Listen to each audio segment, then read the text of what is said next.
Mana anunya, bahannya?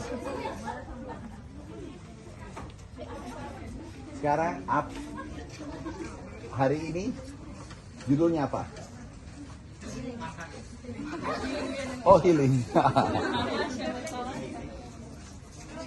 Minggu lalu apa? Perkebunan. Tebu. Sekarang mau belajar apa? Tebu, kopi, kelapa, apa saja? Cengkeh. Tanaman tahunan. Oke. Nah, sekarang kita belajar tentang tanaman tahunan. Kalau tanaman tahunan apa saja? Apa? Teh. Nah, dulu Indonesia terkenal dengan rempah-rempah. Kita menguasai dunia.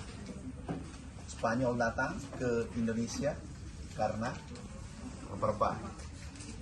Itu tahun 1600, 1800.